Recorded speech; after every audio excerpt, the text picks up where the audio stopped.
یہ ہے لا الہ الا اللہ کا تقاضا۔ محمد رسول اللہ کا تقاضا کیا ہے؟ وہ میں نے عرض کیا، تبلیغ، دعوت، امر بالمعروف نہی عن المنکر، شہادت علی الناس، لوگوں کے اوپر ایک حجت قائم کر دینا کہ لوگ یہ نہ کہہ سکیں کہ اے اللہ ہمیں تو کسی نے دین پہنچایا ہی نہیں، تیرا پیغام ہم تک تو آیا ہی نہیں۔ تو پھر مجرم کون ہوگا؟ جس کے ذمہ تھا پہنچانا اور اس نے نہیں پہنچایا، وہ پکڑا جائے گا۔ لیکن اب جیسے کہ یہ دونوں سرے جو ہوتے ہیں ان سے اب وہ ٹرائنگل اوپر چلتی ہے، یہ بھی ادھر سے جا رہا ہے ادھر سے، اور دونوں جا کر ایک جگہ مل جاتے ہیں ایپیکس پر۔ یہ ہے اقامت دین کو قائم کرو۔ عبادت بھی اسی وقت مکمل ہوگی جب دین قائم ہوگا، اس لیے سارے احکام نافذ ہو جائیں گے۔ اب ساری حدود بھی نافذ ہوں گی، سارے احکام شریعت نافذ ہوں گے، ساری تعزیرات ہوں گی، اب تو سارا کا سارا دین ہو جائے گا نا۔ تو گویا کہ اب ہماری عبادت مکمل ہوئی۔ جب تک دین قائم نہیں ہے ہماری عبادت ناقص ہے، نامکمل ہے۔ اور یہ تو میں اپنی بات نہیں کر رہا، میں اس وقت کی بات کر رہا ہوں کہ جس نے انفرادی سطح پر جتنے احکام ہیں پورے کر لیے، پردہ شرعی اس نے نافذ کر لیا، براہ راست سودی لین دین سے وہ بالکل اپنے آپ کو پاک کر چکا، رشوت قریب نہیں آنے دے رہا، دھوکہ نہیں دے رہا، فریب نہیں کر رہا، نماز روزہ حج زکوٰۃ کے فرائض ادا کر رہا ہے، تمام حرام چیزوں سے بچا ہوا ہے، وہ شخص بھی اس کی عبادت ناقص ہے۔ اس لیے کہ جس معاشرے میں وہ رہ رہا ہے، جس نظام کا وہ بھی ایک کل پرزہ ہے، اس میں اللہ کا حکم نافذ نہیں ہے۔ اور قرآن مجید میں سابقہ امت سے خطاب کر کے کہا گیا، قل یا اہل الکتاب لستم علی شیء حتی تقیموا التوراۃ والانجیل وما انزل الیکم من ربکم۔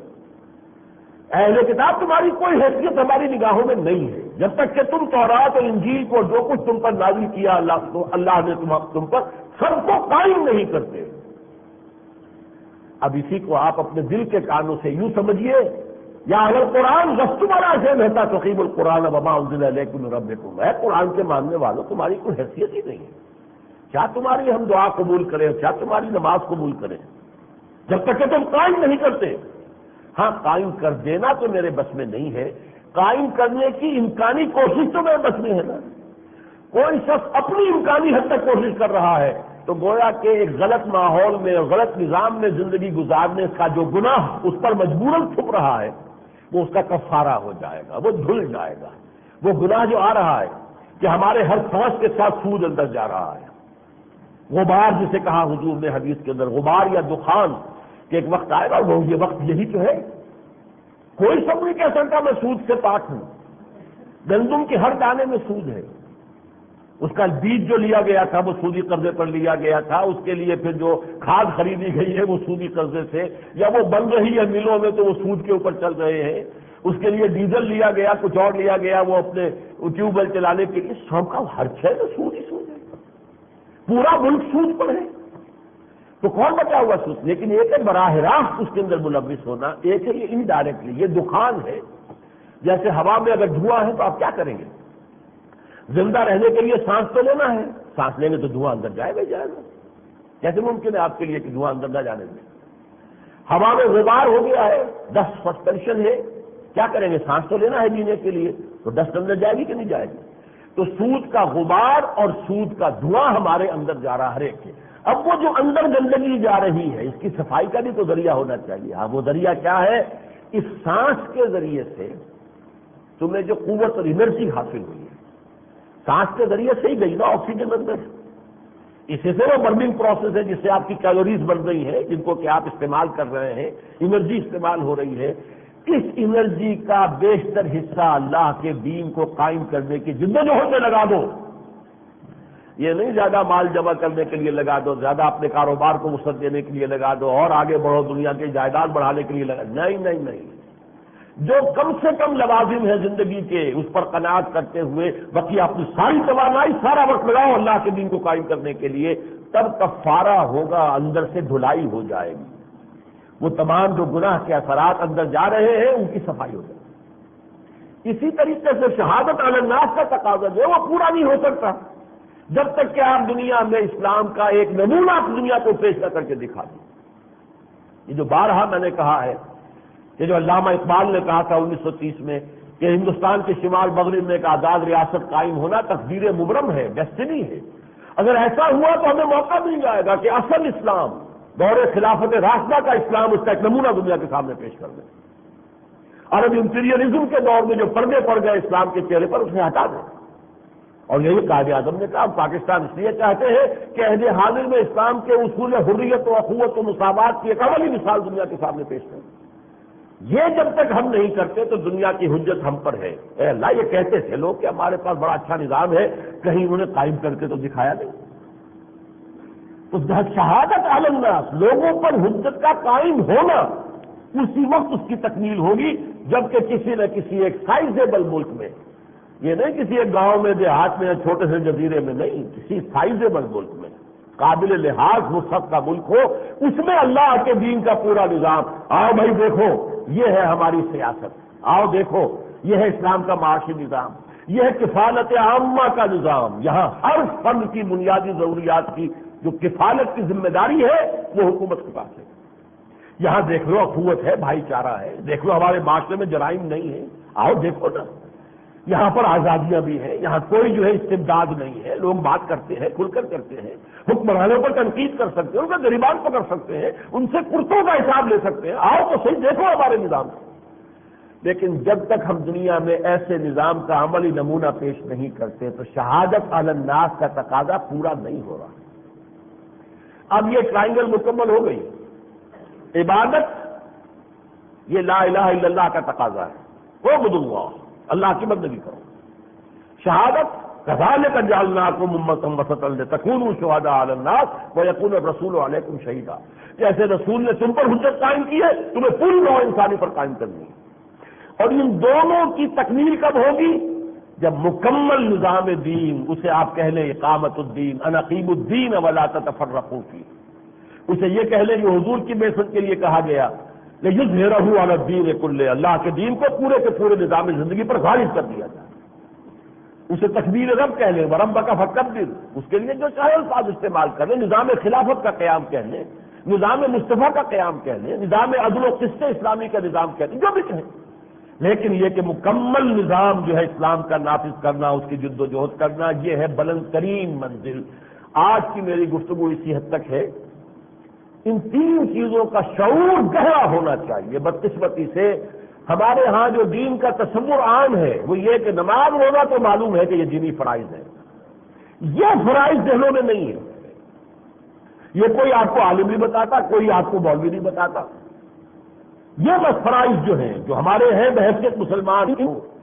اسی لیے میری ایک کتاب ہے، میں آج اس کے 100 نسخے یہاں لے کر آیا ہوں، قیمت اس کی ویسے تو 36 روپے، لیکن یہاں آپ کو 25 روپے میں مل جائے گی۔ میری خواہش ہے کہ کم سے کم 100 افراد اس معاشرے میں سے ایسے نکلے جو میں نے ایک موقع پر کراچی میں جایا کرتا تھا ہر مہینے، تو 3 مہینوں میں میں نے ایک موضوع پر ایک تقریر کی ایک مسجد میں۔ عبادت رب، اس کا مفہوم کیا ہے، اس کی اہمیت کیا ہے، اس کے تقاضے، شہادت علی الناس، اس کا اصل مفہوم کیا ہے، اس کے لیے قرآن میں کیا حکم آیا، اس کے تقاضے کیا ہیں، اقامت دین، اس کی فرضیت کیسے ہے، کس طور سے ثابت ہے، کیا دلیل، کوئی ہوش آ گئی ہے، کوئی سوچنے کے لیے تیار ہو گئے، کچھ لوگ، تو وہ آج اس کتاب کو لازماً حاصل کریں، اور اگر فرض کیجئے کم پڑ جائے تو پھر وہ ہمارے انجمن خدام القرآن کے مکتبے سے آ کر حاصل کر لیں، لیکن یہ کہ وہ کتاب لیں، پڑھیں، اچھی طرح اس پر غور کریں، سمجھیں، تاکہ یہ کہ اگر ہمارے اندر وہ شعور پیدا ہو جائے تو پھر ہم کچھ سوچیں، اگلے مسائل آئیں گے اس کا طریقہ کار کیا ہے، کیسے کیا جائے۔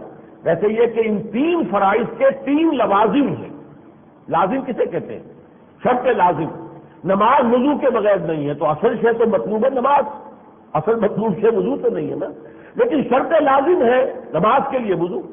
اسی طرح ان 3 فرائض کے لیے 3 لوازم ہیں، 3 پری ریکویزٹس ہیں، ان کا بیان انشاءاللہ اگلے جمعے میں ہوگا۔ میں نے اب طے کیا ہوا ہے، مسائل پر گفتگو ہوگی کچھ عرصے تک، لیکن یہ کہ آج میں اسی پر ختم کر رہا ہوں اور آپ سے گزارش کر رہا ہوں وہ کتاب حاصل کیجئے، اس کو پڑھیے، سمجھیے، پھر ہم کو ایسی نشست بھی رکھیں گے اگر کوئی سوالات وغیرہ اس کے بارے میں ہو تو ان کے جوابات کے لیے، تاکہ بات اور واضح ہو جائے، کھل جائے۔ اب میں جو چند منٹ باقی رہ گئے اس میں جو موجودہ حالات ہیں اس کے بارے میں کوئی بات عرض کر دوں۔ اس ہفتے کا اہم ترین معاملہ آپ کو معلوم ہے کہ جنرل پرویز مشرف صاحب کی پریس کانفرنس ہے، اس میں اکثر و بیشتر تو انہوں نے پہلے سے جو اپنا ایجنڈا بیان کیا تھا اسی کی مزید تشریح کی ہے، کچھ وضاحت کی ہے، کچھ اقدامات اٹھائے ہیں، کوئی ایک صاحب بیورو بنا دیا ہے۔ ساری باتیں اچھی ہیں، میں نے پہلے بھی کہا تھا، آج بھی کہہ رہا ہوں، ساری باتیں اچھی ہیں، اللہ کرے کہ وہ یہ کام کر سکیں، خاص طور پر احتساب۔ اب یہ کہ لوگوں کی نگاہیں سب سے پہلے اسی پر جمی ہوئی ہیں، پتہ چل جائے گا، اب تھوڑے دن رہ گئے کہ کیا ہوتا ہے۔ جنہیں مگرمچھ کہتے ہیں کہ مگرمچھوں کو پکڑیں گے، تو اگر کچھ لوگ پکڑے جائیں واقعتاً، اور کچھ یہ باہر سے بھی کوئی ایسی تدبیر کر سکے کہ جو دولت اس ملک سے نکال کر باہر لے جا کر جمع کر دی گئی ہے اس کو بھی واپس لایا جا سکے، تو بہرحال یہ بھی ایک خدمت ہوگی، کرنے کا ایک کام ہے، ہو جانا چاہیے۔ باقی انہوں نے ایک بات اور بھی کہی ہے کہ جو انتخابات کا نظام ہے اس کی بھی ہم اصلاح کرنا چاہتے ہیں، وہ بھی میں سمجھتا ہوں کہ بہت ضروری ہے، غور کیا جانا چاہیے کہ کیا متناسب نمائندگی کا نظام ہم اختیار کر لیں۔ اسی طریقے سے وہ اس ملک کے بنیادی ڈھانچے کے بارے میں بھی سر نو سوچنے کو تیار ہیں، میرے نزدیک اس میں بھی کوئی حرج نہیں، اگر چاہیے کہ یہ بات صحیح ہے کہ سن 73 کے دستور کو کلیتاً جو ہے منسوخ کرنا صحیح نہیں ہوگا، اسی میں کچھ ترمیم جمع تفریق کر کے جو ہے بات کو آگے بڑھایا جائے، اس لیے کہ اس پر ایک کنسنسس رہا اس ملک کے اندر۔ لیکن یہ کہ جو دو باتیں جو میرے نزدیک بہت اہم ہیں وہ نیگیٹو ہے۔ ایک تو انہوں نے کہا کہ ہم اسلامک ریپبلک ہیں، بس ہیں، ہمیں اس کا کوئی ثبوت دینے کی ضرورت نہیں۔ یہ تو بڑی بچگانہ بات ہے۔ دعوے کی دلیل جب تک عمل سے نہ ہو تو دعویٰ تو زندہ دعویٰ ہے، اس کو تو دنیا کوئی قبول نہیں کرے گی۔ ہم سب مسلمان ہیں، 1.5 ارب مسلمان دنیا میں ہے، پھر یہ ذلت و خاری کیوں ہے اگر مسلمان ہیں؟ اللہ تو کہتا ہے انتم الاعلون ان کنتم مومنین، اگر تم مومن ہو گئے تم ہی سب سے اونچے ہو گئے، سربلند ہو گئے۔ تو کیا اللہ جھوٹا ہے بعض اللہ، یا ہمارا دعویٰ اسلام جھوٹا ہے؟ ہمارا دعویٰ اسلام جھوٹا ہے، کیونکہ گویا مسلمانوں کے لفظم جب میں کہتا ہوں میں مسلمان ہوں تو مجھ پر تو کب تک کاری ہوتی ہے کہ دانم مشکلات لا الہ، اسلامک ریپبلک کا دعویٰ کرنا اور کہنا کہ ہمیں ثابت کرنے کی ضرورت نہیں، کیا معنی دارت ہے؟ آپ کو عمل سے ثابت کرنا ہوگا، اپنے عمل سے ہی کہنا ہوگا کہ ہاں ہم واقعی اسلامی جمہوریہ ہیں، ریپبلک ہے، اسلامک ریپبلک ہے، جس طرح سے میں پہلے کہہ چکا ہوں کہ اس کے لیے اسلام کا نظام عدل اجتماعی قائم کرنا ہوگا لازم۔ پہلے انہوں نے بڑے ذرا زور شور کے ساتھ بات کی تھی، اب تو ذرا دھیمی انداز میں کی ہے جاگیرداری کی بات۔ جب تک سود کا استیصال یہاں سے نہیں ہوتا اور زمین کا سود ہے یہ مزارعت، ایبسینٹی لینڈ لارڈزم، اور یہ جو جاگیرداری نظام ہے ان کا خاتمہ نہیں ہوتا، اس وقت تک یہ کہاں ہمارا نظام جو ہے وہ عادلانہ نظام ہوا۔ اسلام کا نظام تو یہ نہیں ہے۔ اسلام تو نہیں یہ کہتا کہ ایک طرف دولت کے انبار لگ جائیں اور دوسری طرف جو ہے فقر اور فاقہ ہو اور لوگوں کے جو خودکشیوں کے اوپر لوگ اتر آئے ہوں۔ یہ صورتحال جو ہے یہ تو نہایت خوفناک ہے، یہ تو بدترین صورتحال ہے۔ کہ لا یکون دونکم بین الاغنیاء منکم، اسلام تو کہتا ہے کہ دولت جو ہے اس کا نظام گردش میں رہنی چاہیے، پورے معاشرے میں گردش میں آنی چاہیے، نہ یہ کہ صرف سرمایہ داروں کے مابین وہ گردش میں رہے۔ بہرحال ہمیں وہ نظام قائم کرنا پڑے گا، اس کے لیے لینڈ ریفارم کا صرف ایک لفظ کافی نہیں ہے، جاگیرداری کا تو جو ہے اس میں سے بنیادی طور پر بے خوبی سے اس کو اکھاڑنا ہوگا۔ اسی طریقے سے قرآن کے احکام ہے، شریعت ہے، کس لیے ہے؟ 3 دفعہ قرآن کہہ رہا ہے سورہ مائدہ کے 7ویں رکوع میں، من لم یحکم بما انزل اللہ فاولئک هم الکافرون ومن لم یحکم بما انزل اللہ فاولئک هم الفاسقون ومن لم یحکم بما انزل اللہ فاولئک هم الظالمون۔ جو اللہ کی اتاری ہوئی شریعت کے مطابق فیصلے نہیں کرتے وہی تو کافر ہیں، وہی تو مشرک اور ظالم ہے، وہی تو فاسق اور باغی ہے۔ تو ہم تو اللہ کے کافر ہیں، اللہ کے دین کے کافر ہیں۔ انفرادی طور پر ہم مسلمان ہیں، اجتماعی طور پر کافر ہیں، اس لیے کہ ہمارے نظام کے اندر اللہ کے احکام کی تنفیذ نہیں ہے۔ بہرحال یہ چیزیں اگر نہیں ہوتی ہیں تو بہرحال ہم اسلامی جمہوریہ ہیں اور ہمیں اس کو ثابت کرنے کی ضرورت نہیں ہے، تو بالکل بچگانہ بات ہے، میرے نزدیک بےمانی بات ہے۔ اتنی بڑی ذمہ داری کے منصب پر فائز شخص سے ایسی بے تکی بات، یہ تو میرے نزدیک جو ہے کسی درجے میں قابل قبول نہیں ہے۔ آپ کو اپنے عمل سے ثابت کرنا چاہیے کہ ہاں، اور اس میں یہ نہیں میں کہتا کہ ایک دن میں ہو جائے، لیکن اس کا عزم تو ہو، اس کا ایک ارادہ تو ہو، اس کا فیصلہ تو ہو، اس کی طرف پیش رفت تو ہو رہی ہو۔ اب یہ الگ بات ہے، اس کی پیش رفت کے لیے ہم نے پہلے بھی دستوری اس میں کیا ترابیب ہونی چاہیے، کیا اقدامات ہونے چاہیے، وہ بعد میں بھی ہم کرتے رہیں گے۔ ہم سے بھی پوچھیے کہ کیا اس کے ذرائع ہو سکتے ہیں، کیا طریقے ہو سکتے ہیں، ہم سے بھی بیان کریں گے۔ لیکن یہ ہے کہ یہ کہنا درست نہیں ہے کہ ہم تو بس ہے اسلامی جمہوریہ اور ہمیں اس کو ثابت کرنے کی ضرورت نہیں، ہمیں اپنے عمل سے اسے ثابت کرنا لازم ہے۔ اسی طرح محسوس ہو رہا ہے کہ IMF کے چکر سے نکلنے کا تو کوئی ارادہ نہیں ہے، بلکہ بدقسمتی سے اب یہ تاثر ہے اور اس کے لیے کچھ بیانات بھی آنے شروع ہو گئے ہیں، وہ جو ہے جس کو کہتے ہیں بریکنگ آف دی آئس۔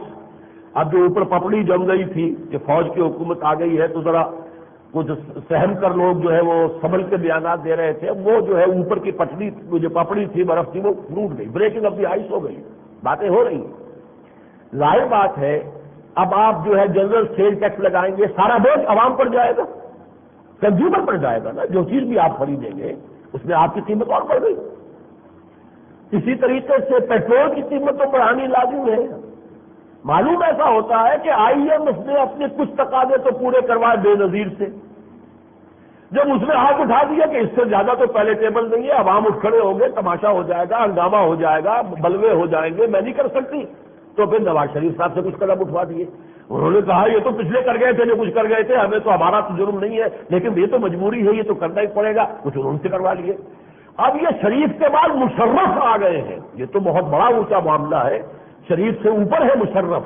معلوم ایسا ہوتا ہے کہ وہ رہی صحیح کسر ان کے ہاتھوں پوری کروانی ہے۔ اس آئی ایم ایف کے چکر سے نکلنے کا کوئی ارادہ نظر نہیں آ رہا۔ آپ ان سے بات کریں، آپ نے لیٹن امریکہ کو بیل آؤٹ کیا، آپ نے ڈیٹ اکویٹی سویپ کے ذریعے سے کہ ہم نہیں دے سکتے، آپ کے قرضے ڈالر میں پے نہیں کر سکتے، سیدھی باتیں ختم ہو گئی۔ ہاں آپ کو ہم اپنے روپے میں پیسہ دیتے ہیں، آپ ہمارے ملک میں انویسٹ کیجیے، اس کے کارخانے لگائیے، کاروبار کیجیے، انویسٹ کیجیے، منافع آپ دے جائیے گا ڈالر کی شکل میں، ہمیں کوئی اعتراض نہیں ہوگا، ٹھیک ہے سیٹل کیجیے۔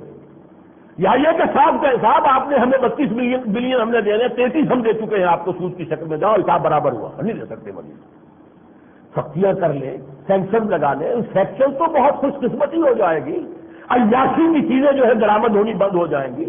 کھانے کے لیے تو یہاں پر اناج اللہ تعالیٰ ہمیں دیتا ہے، ہم اپنی پوری جو ہے اگر جاگیرداری کا جو ہے بیڑا غرق کر دیں تو اس ملک کے اندر اتنی خوشحالی پیدا ہو جائے گی اور اتنے ریونیو حکومت کے پاس آ جائیں گے براہ راست۔ یہ تو ساری خراجی زمینیں ہیں، کاشتکار کاشت کرے گا، سیدھا بیت المال کے اندر خراج جائے گا، 50% بیت المال کے اندر جائے گا، کوئی زمیندار کوئی جاگیردار بیچ میں نہیں، عیاشیاں کرنے والے، بدماشیاں کرنے والے۔ اگر آپ خراجی زمینیں انہیں قرار دے کر اور وہ نظام قائم کر دیں تو آپ کو عوام کی کمر توڑ دینے کی ضرورت نہیں ہوگی، لیکن یہ کہ اس کے لیے جو ہے مہنگائی پہلے ہی کمر توڑے ہوئے ہے، اگر یہ کام کیا گیا تو یہ تو انتہائی خوفناک ہوگا، اور اگر ہم پر سینکشن لگ جاتے لگ جائے، ایک وقت تو آئے گا۔ کوئی شخص نہیں کہہ سکتا نظری اعتبار سے کہ ہم اس وشیس سرکل سے نکل سکتے ہیں، اور قسط آ جائے گی تو اس سے کچھ کام چلے گا، وہ قسط جو آئی ہے وہ مزید جو ہے کن شرائط کے ساتھ آ رہی ہے، قرضے کی مقدار تو مسلسل بڑھتی چلی جا رہی ہے، ایک وقت تو آئے گا نا کہ آپ کہیں گے کہ بھائی ہمارے پاس نہیں ہے، تو کیوں نہ آج جو کل ہونا ہے وہ آج ہو جائے، تاکہ ایک دفعہ ریلیف ملے۔ بلکہ پیٹرول کی قیمت پوری دنیا میں کم ہوتی ہے، آپ بڑھاتے چلے جا رہے ہیں، کس لیے کہ آپ کے پاس ریونیوز نہیں ہے، آپ یہ پیٹرول کی قیمت تو نہیں لے رہے، آپ تو اپنے ریونیوز اپنی حکومت چلانے کے لیے لے رہے، وہ آپ لیجیے نا خراج کی شکل میں، زمینوں سے لیجیے۔ جاگیرداروں کے اوپر تو جو ہے انکم ٹیکس نافذ کرتے ہوئے بھی 10 دفعہ سوچنا پڑ جاتا ہے، ان کے اوپر تو انکم ٹیکس بھی نافذ نہیں ہو سکتا، یا ہو تو تھوڑا سا ہوتا ہے۔ ان کا تو یہ ہے کہ ان کا معاملہ بیچ میں سے نکالیے، کاشتکار زمین کاشت کرے اور 50% جو ہے وہ حکومت کا، بات ختم۔ یہ سارے جو عوام کے اوپر ٹیکس لگتے ہیں اور جو سارا بوجھ بڑھاتے چلے جا رہے ہیں تو ایک دم ختم ہو جائے۔ بہرحال اس کی توقع جو ہے وہ ہے تو کم، لیکن ہمیں تو کہنا ہے، صحیح بات تو کہنی ہے، اور کسی نہ کسی ذریعے سے انشاءاللہ پہنچ بھی جائے گی۔ اور آخری بات یہ کہ افغانستان کے معاملے میں پھر انہوں نے نرم بات کی ہے اور غلط بات کی ہے، یہ بڑے ہی ذرا یوں سمجھیے کہ ڈپلومیٹک انداز میں، حالانکہ باقی ساری باتیں وہ جو کرتے ہیں وہ کھل کر کرتے ہیں، صاف کرتے ہیں، لیکن سوال یہ ہے کہ افغانستان کی حکومت کو آپ نے تسلیم کیا ہوا ہے، اب کس بنیاد پر کہتے ہیں کہ براڈ بیس حکومت ہونی چاہیے؟ آپ کو تو آئیڈینٹیفائی کرنا چاہیے اپنے آپ کو پورے طور سے افغانستان کی طالبان حکومت کے ساتھ، اسے سپورٹ کرنا چاہیے۔ یہ کہ اب وہ ان کا یہ ہو جانا چاہیے، وہ ہو جانا چاہیے، تو امریکہ کی بولی ہے، وہ تو یہ چاہتا ہے امریکہ کہ یہاں پر وہ اسلامی حکومت نہ ہو، فنڈامنٹلزم کا کوئی مرکز یہ نہ بن جائے۔ ہمیں اس میں کسی درجے میں بھی اعلی کار نہیں بننا ہے، اپنے آپ کو ٹوٹلی آئیڈینٹیفائی کرنا ہے طالبان کے ساتھ۔ ٹھیک ہے ان میں کوئی تنگ نظری ہے، وہ وقت گزرے گا، تنگ نظری خود بخود ختم ہو جائے گی، لیکن چلے تو ہے نا۔ فقہ حنفی بھی آخر اسلام کے دائرے سے خارج تو نہیں ہے، وہ اسلامی فقہ ہے، اہل سنت کی فقہ ہے، اس کے پر وہ عمل کر رہے ہیں۔ ان کے لیے یہ کہ بہرحال ہمارے لیے دعائیں بھی ہیں، ہماری نیک تمنائیں بھی ہیں، لیکن کسی درجے میں بھی افغانستان کے بارے میں پالیسی تبدیل کرنا صحیح نہیں ہوگا۔ آخری بات مجھے کہنی تھی، میں کہہ چکا ہوں پہلے، جو چیچنیا میں ہو رہا ہے، واقعہ یہ ہے کہ یہ ہمارے لیے ڈوب مرنے کا مقام ہے، خاص طور پر یہ کہ وہاں کے صدر نے جو دہائی دی ہے، وہ پوپ سے کہا کسی طریقے سے ہمارے اوپر یہ ظلم بند کروائیے۔ گویا کہ عالم اسلام جو ہے حمیت نام تھا جس کا، گئی تیمور کے گھر سے۔ ملت اسلامیہ کے اندر تو اب وہ غیرت ہے نہ حمیت ہے، نہ مسلمانوں کے دکھ پر آواز بلند کرنے کی بھی صلاحیت موجود نہیں ہے۔ اقول قولی ھذا واستغفر اللہ لی ولکم ولسائر المسلمین والمسلمات۔